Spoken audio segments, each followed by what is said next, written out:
How's it going, Steph? Good. Hey, Clint, how's it going with you? It's going well. Good. Thanks for joining us. I really appreciate it. This is Insert Art Here, where we insert art into the conversation. I'm Steph. I'm lead frame designer here at Jameson and Thompson. My guest this evening is super cool artist and person, Clint Baclawski. Thanks for being here. Thanks for having me. Yeah. So you're in your studio, obviously. I am. Yeah. Do you want to show us around a little bit? Yeah, sure. I first just want to give a little shout out to my son, Cohen, who's watching from home. This rock I brought in for you. He gave it to me for my birthday last week. And beautiful Tasha. You're breaking up a little bit. From the couch. So here we are. Cool. All right, so I'm going to intentionally move very slowly through my space just because I'm hotspotted on my phone. Mm-hmm. So this is this piece, Zephyr. And I'm really lucky to be in this great space. I'm in Wareham Street Studios in the South End. And I've been in the space for about 2 years now. Prior to that, I was down the hall with another artist, Fish McGill. He's awesome too. Yeah. So yeah, that looks like an amazing space. Thank you. Yeah, it's been really great for in terms of production, and the work has gotten bigger over the years. So it's nice to have the room to work. So this is kind of the main room here.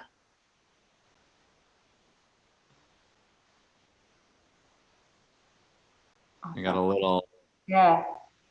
It's so cool seeing all of your pieces installed too. That's awesome. Yeah. So I'll just go over here. Let's see.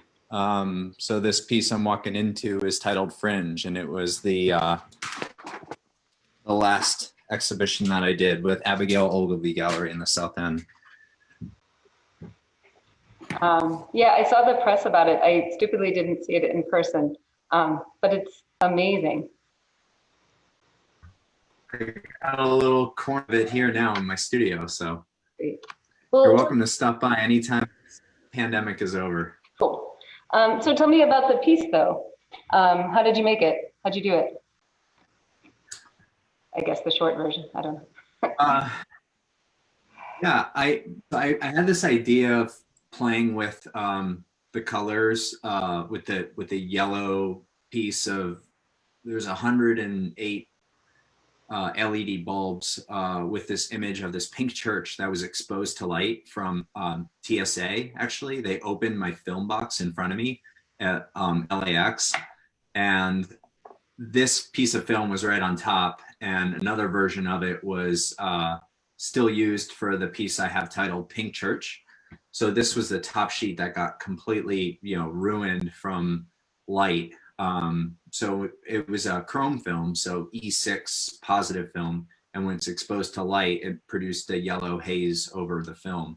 So I decided to combat that with this blue, almost like a car wash curtain, and the piece is titled Fringe, and it's really kind of about separation of boundaries and what you can touch, the curtain, and what you can't touch, the artwork with the bulbs on it, and all sorts of things with it too. This is a pretty conceptual piece for me.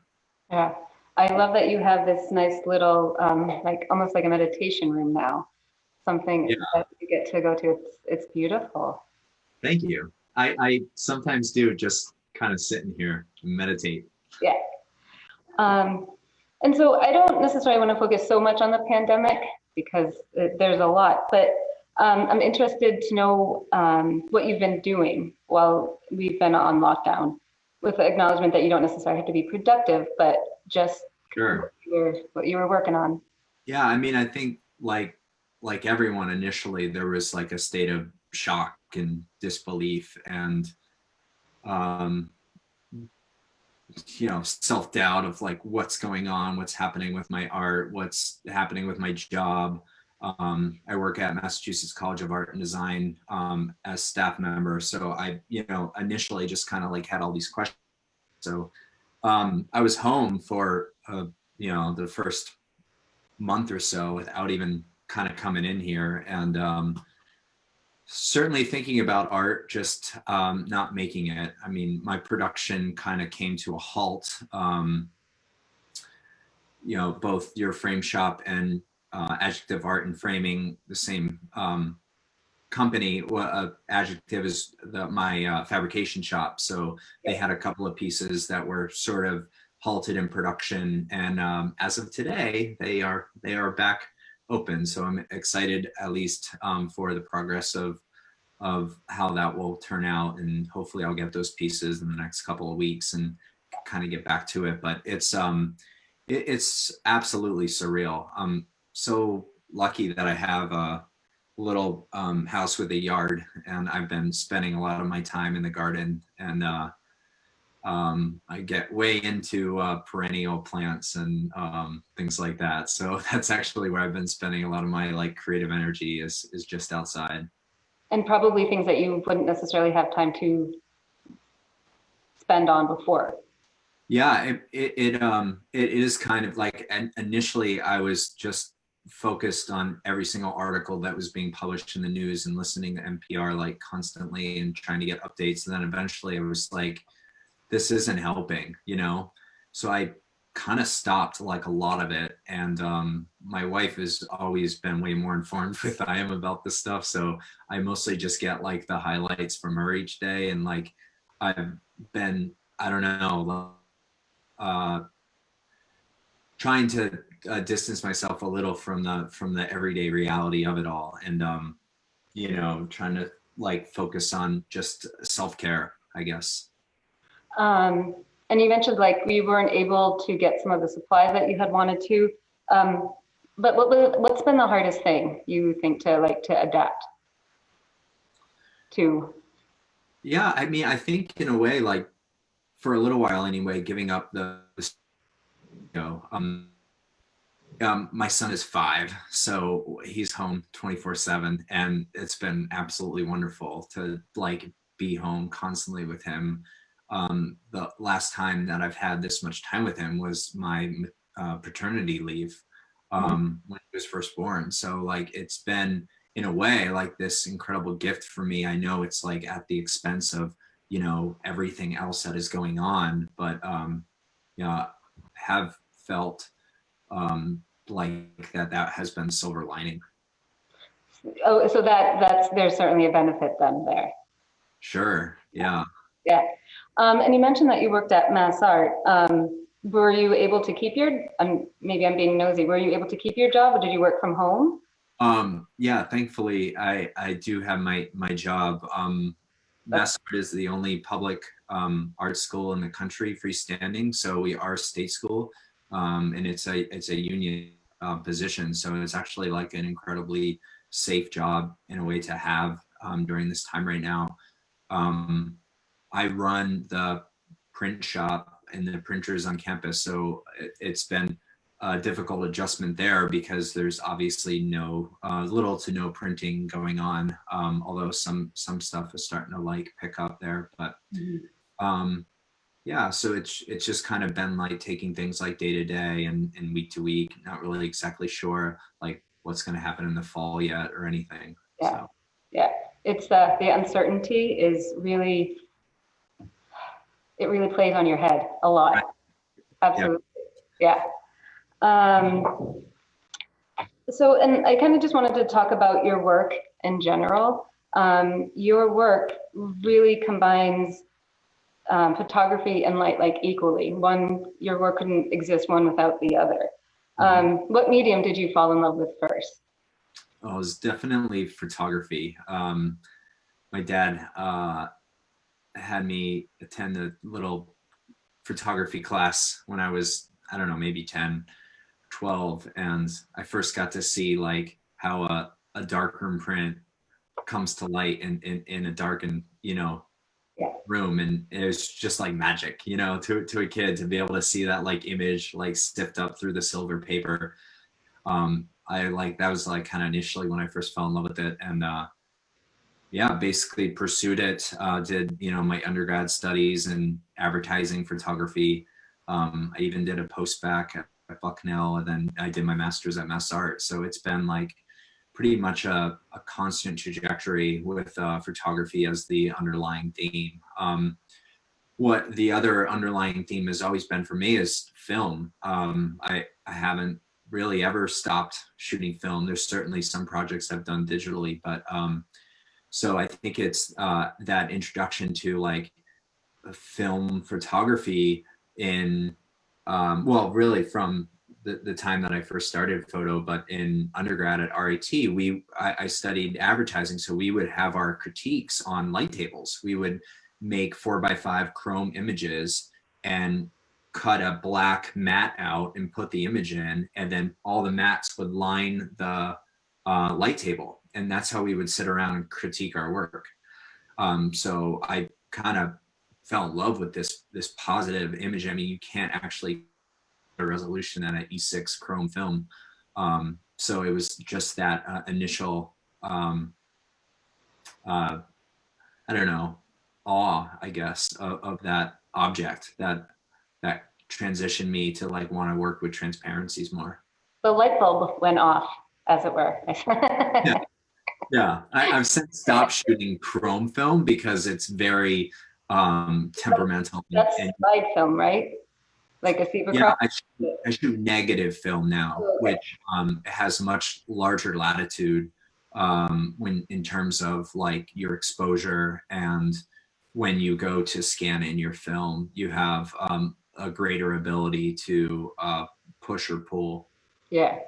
And the colors are so gorgeous. Like nothing else looks like that. They're absolutely stunning. Yeah, and there's a different quality to the prints. You can see the grain in the film, and there's like a little grittiness to it that you don't necessarily get with digital.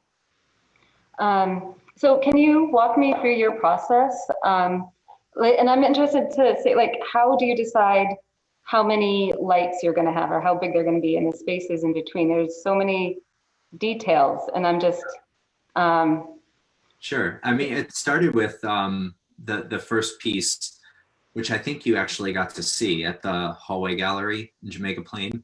And the gallery director, Brent Refsland, was a friend of mine from his shop next door, Room 68. And what I found was I showed Brent this idea that I had been working on with the photographs wrapped around the light bulbs. And I just showed him like 5 photos on my iPhone. Like it was just really quick, like flipping through. And he said, "This is incredible. Like, let's do a show." So it was, I think about 8 years ago now. It was, oh yeah, I remember it well because it was, I showed him in like, I don't know, October or November, and we wanted the exhibition to be held in the winter, so you would have the largest, you know, mhm. that it would be nighttime, the longest period of in the day. So so this hallway gallery was literally 6 foot wide space. It used to be a ladder shop in Jamaica Plain, and it's right on the 39 bus route. And we decided to illuminate it 24/7. So the advertising for the piece was, we decided to call it One Work, One Wall, and then it was on, the opening was on 1/11, so January 11th, Nice. I think 2014. And so we kind of like left a lot of mystery around it because, you know, quite frankly, I'd never done anything like this before and didn't really necessarily know how I was going to pull it off. But we somehow managed, and you could see the previous image was me making the work. I didn't even have a studio at the time, so I was just setting my living room, my dining room table, just kind of like took it over, and everything you see there, they're all fluorescent bulbs and ballasts, and it was like an absolute mess. the night before the opening, Kate McQuaid from the Boston Globe wanted to come in and review it, and we weren't even able to like open our doors yet for her to see it. I mean, it was really like, it came down to the wire. Nice.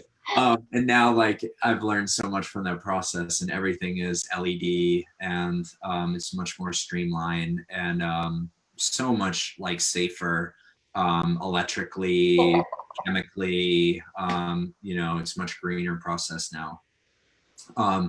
One funny incident that happened like after the show opened was Brent was a big fan of Alec Allensworth from Clap Your Hands, Say Yeah, and Alec was doing what was called a living room show, where he basically put out a call online of people willing to host him in a small audience of you know, viewers, and Brent won the opportunity to host Alec in room 6, or the hallway gallery.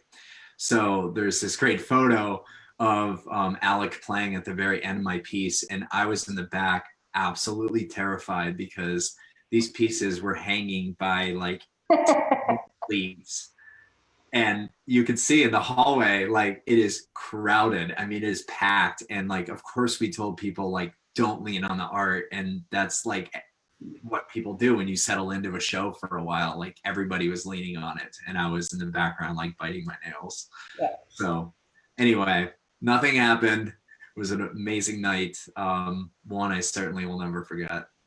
I didn't realize that was your first installation, and of that kind of style. Sure. And I worked at well, I still do, at J&T, and I live by Forest Hills. So I would walk by the hallway gallery every day. And at night, I remember seeing it, and I was in awe. It was so beautiful to see it at night when it's amazing. I love that. Thank you. Yeah. I mean, it really was the intention of having it in the winter too, because, you know, we knew that it was viewed best in the dark, and in the daytime it was still lit, people could see it, but it was really at nighttime when it was kind of at its prime. And to see the colors was just as beautiful. Yeah, and you didn't even have to be in the door, like you would be able to see it just from the street walking down, so it was kind of neat. So we have a message from somebody on Facebook. It's from Susan Marie. And she says, "Hi, Clint. Do you work out your ideas with 2-scale models first?" So I work out a lot of my ideas, and this actually goes back to your earlier question of this bulb spacing in Adobe. So I'll do a lot of Photoshop mockups first, but the bulb spacing really is a tool I use in Illustrator. There's a really great tool called the Align tool, where you could basically select however many objects that you want, and then you hit a button and it, you know, separates them equal distance throughout. So that's how I kind of come up with the designs in terms of how many bulbs will fit on each panel. I spent a lot of time making sure that the panel ends, that it's cut out right in the middle. So when you have two panels abutting one another, the gap is identical to, you know, the next pair of bulbs in line. So a lot of ideas initially are conceptualized just on my laptop. Sometimes I start with an image first if I have like a very strong image, or even like a happy accident like Fringe ended up being. It may start with that, and then I figure out conceptually how I want to display that. And also, the way that they are installed, a lot of your pieces are different. Like there are some that are hung on the wall, like in a traditional kind of picture, but then you have some where they're on like really low to the ground, or on the floor. They're an installation, you create this space. And then there's also one that it's freestanding and it's on a pole in a bucket. And I find that just genius. Thank you. Yeah, it's sort of all to connote this relationship to advertising. So I try to think of like how displays were made and how like big advertising billboards were more of the bygone eras when everything was an LED bulb and a giant light box. I mean, you could still see them all over the place, abandoned on highways. I mean, there's a ton up Route 1 if you ever drive up there.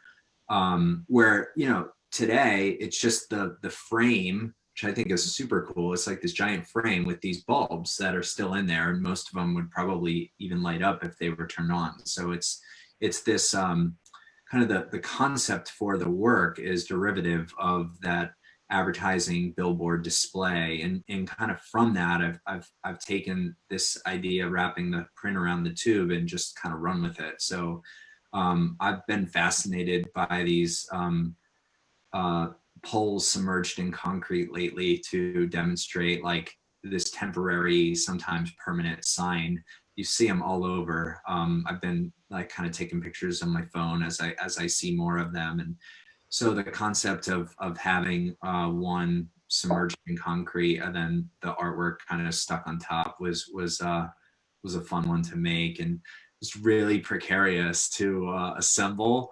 I first exhibited it at the Fort Wayne Museum of Art in Fort Wayne, Indiana, and my dad was with me during the install, and it's totally intentionally precarious. Like, I'm aware of that, and like I was all done with the install, I was kind of buttoning everything up, and he turns to me and said, he's like, "Don't you think that would be better if you took some rope and you put it around the frame and then you just anchored it down to the concrete base?" I was like, well, I guess that would make it more stable, but it's not necessarily my intention.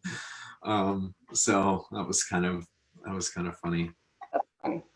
And also, you have told me some of your influences, so I'm going to try and share some of them. Sure.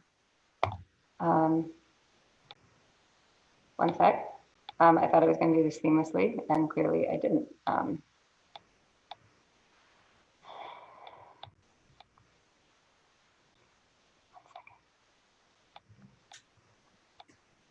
So one of the first ones, I think, is James Irwin.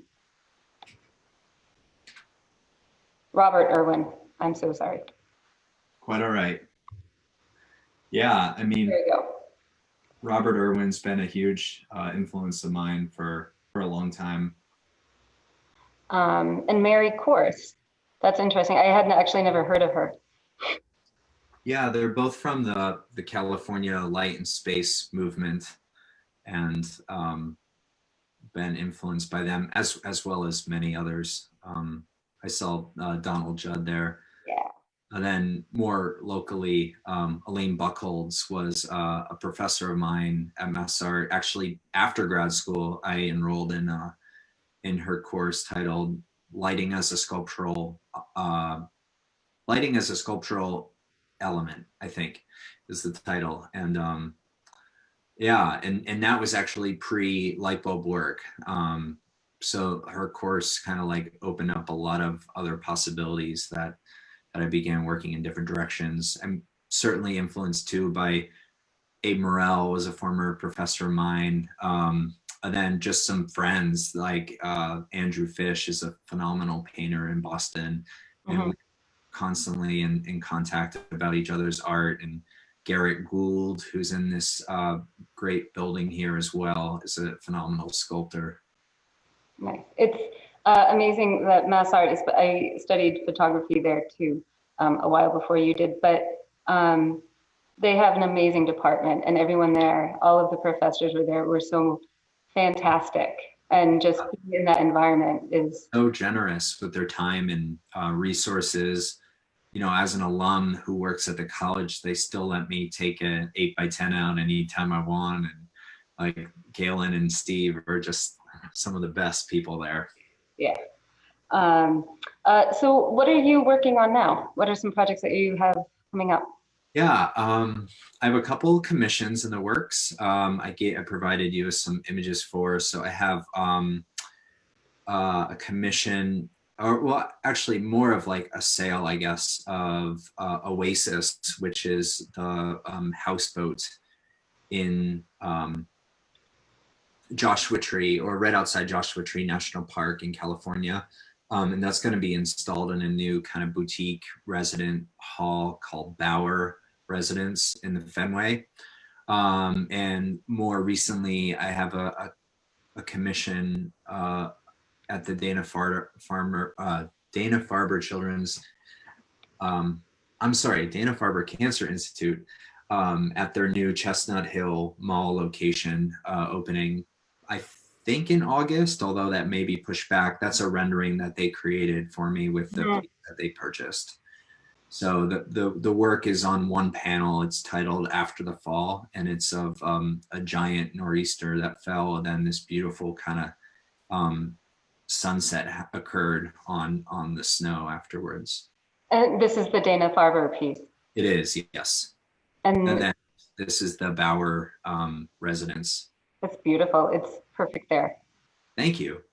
And then the other image I provided, this is, you may have noticed it on my little tour of my studio. I just finished installing this film. This is just a test, but I'm working on a new piece with a prominent museum here in Boston. I cannot say which institution yet, but I'm very excited about it because it's going to be another like really, really large installation. And I'm playing again with the juxtaposition of the magenta film with the green verdant image. It's beautiful. And maybe this is because I'm a picture framer, but you have so many different frames going around, like the reflections of that pink. It's pink and then white and then pink. And against the green, it's stunning. Oh, I don't want to stop looking at it. You just mean on the edge of the edge of the window. Window, yeah. Yeah, it's really cool. That's like right around 6 o'clock when the light just kind of screams through it. So yeah, that is absolutely beautiful. It's really fun to install. I don't know if you've ever installed that window cling before, but there was something incredibly like gratifying, almost like when you first peeled a liner back of a sheet of plexiglass. Like the window, you have to soak it with water and soap, and use this squeegee tool. And when you kind of like get to the corner and it just sinks in, it's like really gratifying. So I'm looking forward to working more with that. And that's so exciting that it's for a local museum. Yeah, absolutely. I've been in talks with them for a few years now. Studio visit followed by this incredible opportunity. I just can't wait to share with you all, but I have to wait. As they asked me to. So what would be your dream destination to shoot photos for a project? The work in all my light bulb pieces have been concentrated in the United States. So I've always wanted to go to Hawaii. I've driven through all 48 lower states. So my kind of the dream destination is to hit Alaska and Hawaii, and specifically the Hawaii Volcano National Park. I was waitlisted, unfortunately, for a month-long residency there with the family in a house right on the edge of the national park. So I was so close to having this dream destination photography exhibition fulfilled. But perhaps again, you never know. You just got to keep applying. Yeah. Are there other mediums that you want to work with? Well, I'm constantly thinking about new ideas and new things. This window film is certainly a new medium for me because it comes in all sorts of colors, and there's a lot of play, as you noticed, with the way the light bounces off the side of the window there. I've had in my studio in the corner, you may have noticed there's an 8-foot LED bulb, and that's another incredible scale that I'm super excited to use, and I have yet the opportunity, I guess, to show a piece that large. And I mean, some of the works I even triple stack a bulb, so like I could only imagine like triple stacking an 8-foot bulb, have 24 feet of LED light. It'd be pretty wild. Cool. Yeah. So part of the reason why I continue to shoot film is you could enlarge a negative, maybe not 24 feet and hold the resolution, but if I started shooting 8x10, which I have started doing, you can at least get 12 feet, to have it hold light true. So who knows? Where do you get the film printed? Because I can imagine 4x5s and 8x10 negatives aren't easy to. Yeah, so I use a couple of different labs to have the film processed. It used to be locally, but I've now started shipping to New York for film development, and then I work with a lab in Minnesota that does drum scanning. So the film is digitally scanned on this drum, and it produces like a 2 gigabyte file. Like it's absolutely insane, and usually crashes my computer when I start to work on it. But it's the largest digital file that you could get from a film negative. Yeah, and it must be amazing when you get the pieces, like the actual negatives or the transparencies. That has to be business getting those. It's a great feeling. There's always a ton of nervousness leading up to it, because you make the shot, you think you got it, but it's still film, right? So there's tons of probabilities that are totally out of your control when it comes to it, such as LAX. But even like shipping the film and the lab processing it, I mean, everybody who's shot enough film knows that at some point in time, somebody makes an error at some point, and your film is either cross-processed and looks psychedelic, or it's ruined by light. So there's a lot of probability and error, and I actually thrive, I think, in some ways on that probability, and I think it's also one reason why I love keep doing it.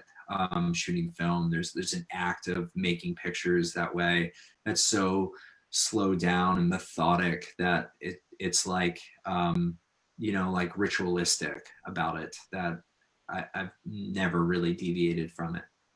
And you have to wait to see them. And yeah, like you can't with digital, which is wonderful for so many things, but you can see it like, okay, I didn't get it, I can take another picture. But with film, like you said, you think you got it, but you're not sure. And then when you get your film and pictures back, you're giddy if you got the right one, and you have to wait. Especially if it's a place where you'll never be able to visit again, or it's so remote and so far away that you may never get that chance again. So that's always like an extra added level of anxiety when it comes to it, because if it's something that you're just shooting out of your window, it's like, okay, like that might be there next week or whenever you get your film back, and I could return to this and reshoot. But when you're photographing in California or like anywhere, or it's a moment, right? Like if it's a specific moment that may never occur again, you're SOL if you don't get it. Yeah, exactly. And so if money or reality wasn't an obstacle, what piece of work would you either want to own or have at least easily access to? Yeah. I do have, yeah. Yeah. I have to say James Turrell wrote in Crater, because if you're not familiar with his work or what he's doing out in the desert in Nevada, I think, or Arizona, he's purchased a crater in the earth, and he's building incredible work. He calls it his life's work. That, I mean, since you're giving me a question that lofty, I'm going to answer it that way, that I would choose, I would own the Rodin crater. I guess if I couldn't own the creator work, any of his skyscapes, spaces, I forget what he calls them, but the viewing platforms where you go underground and you kind of sit communally. Yes, like something like that would be really cool, because it'd be a piece that you could just constantly go to and visit throughout the entire year, and every single visit it would be a different experience. Mm-hmm. So I mean, I have a lot of artwork like in my home, and like obviously I love it. Like I've either purchased it or made trades with friends to have it. But there's something about like a physical experience, like Terrell work or a lot of Irwin's pieces that I would just love to continue to revisit over and over and over again. Yeah, I can imagine. And we're just about out of time, but I have one more question. So Okay. it's kind of random, but so you're an identical twin, right? Yes? I am. Okay, so I have a question. What is the craziest thing you and your brother have done to trick somebody? Because anything? Oh man. I don't, there's definitely one that comes to mind. I don't think it's like that, like unheard of or unusual, but Corey, my brother, was with a girlfriend once in middle school, and the girlfriend thought it was like a total like mix up. Like she thought it was the other twin, or it was like something like that, and my brother like just continued to like play along for like a couple more dates with this girl, and until the person like realized it was something like that, or it could have been like I might have it reversed, could have thought it was me, and it was like something like that. So that's That what is I would funny. say.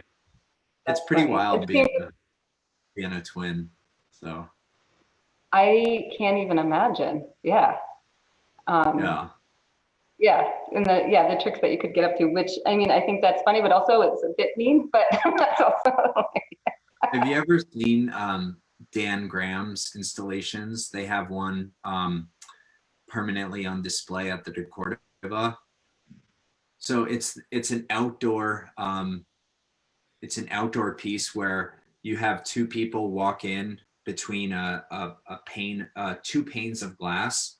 So when one person's on this side and the other person's on this side, they're standing and they're looking at each other, but they're also looking at their reflection back through the glass.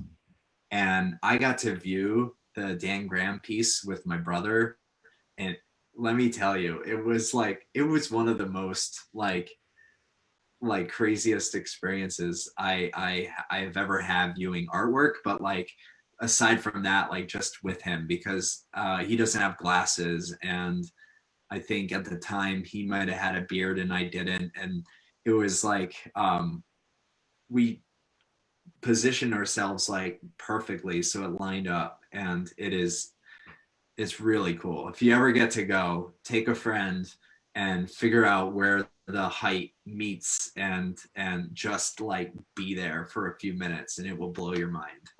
awesome. Most people like don't even know that that piece exists, or like know what it is, or the effect it has, but it's one of my favorite works. That's so cool. Yeah. Thank you. I want to check that out. And thank you so much for doing this, Clint. This was a really awesome conversation. Thank you so much. Cool. Thank you, Steph. And thanks everybody for watching. Oh, sorry, go ahead.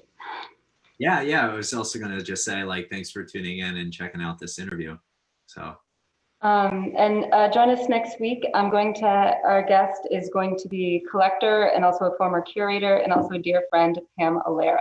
So I'm going to talk to her about a lot of different things. So thanks everybody. Have a good night. Take care.